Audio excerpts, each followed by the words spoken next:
औरत की शादी को 3 साल हो गए थे और उसका पति हमेशा उससे बहुत प्यार करता था। उसे लगता था कि उसने प्यार के लिए शादी की है, लेकिन उसे क्या पता था कि यह शादी शुरू से आखिर तक एक बहुत सोच समझकर किया गया धोखा थी और वह बस अपने पति का अपनी प्रेमिका के लिए तैयार किया हुआ एक पालने का औजार थी। चलिए इस दुखद घटना की शुरुआत में वापस चलते हैं। औरत को यह डरावना सच कैसे पता चला? 3 साल तक उसके पति ने उसे एक बच्चे की तरह लाड़ प्यार किया था। उसे लगता था कि वह दुनिया की सबसे खुश इंसान है। जब तक उसके पिता बहुत बीमार नहीं हुए और अस्पताल में भर्ती नहीं हो गए, उसने मदद के लिए अपने पति को बहुत फोन किया, लेकिन 99 फोन कॉल पूरी तरह से रिजेक्ट हो गए। अचानक जब उसे अपने पति की सबसे ज्यादा जरूरत थी, तो वह पेरिस की सड़कों पर एक दूसरी औरत को गले लगा रहा था, अपनी ही आंटी को। औरत का दिल टूट गया और उसे यकीन नहीं हो रहा था। वह घर लौटी और जैसे उस पर कोई भूत सवार हो, उस स्टडी रूम में घुस गई जहां उसके पति ने उसे कभी कदम नहीं रखने दिया था।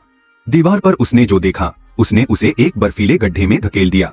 दीवारें उसके पति और उसकी आंटी की करीबी तस्वीरों से भरी थीं और टेबल पर रखी एक डायरी ने खूनी सच सामने ला दिया। पता चला कि उसका पति 10 साल से अपनी आंटी के साथ रिलेशनशिप में था, लेकिन उसे पा नहीं सका। उसने अपनी आंटी जैसी दिखने वाली औरत का इस्तेमाल एक परफेक्ट सब्स्टिट्यूट के तौर पर किया।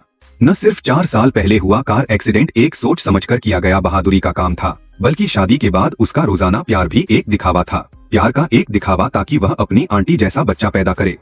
औरत अब समझ गई थी कि वह सिर्फ एक सब्स्टिट्यूट थी और उसके पेट में पल रहा बच्चा भी उस आदमी के लिए बस एक टूल था। सच उसे एक तेज ब्लेड की तरह चुभ गया, जिससे वह घायल हो गई।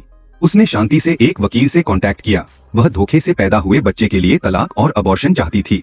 इसके तुरंत बाद वह आदमी बेपरवाही से घर लौट आया और अपने ससुर के अंतिम संस्कार में न जा पाने के लिए दिखावटी माफी मांगी।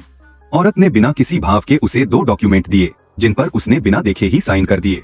उसे लगा कि वह सिर्फ घर और लग्जरी कार मांग रही है। उसे पता नहीं था कि वह डिवोर्स एग्रीमेंट और अबॉर्शन कंसेंट फॉर्म पर साइन कर रहा है। यह उसकी बेरहमी और धोखे की वजह से था कि उसने इस धोखेबाज बच्चे की जान ले ली और अपने ही अजीब प्यार को दफना दिया।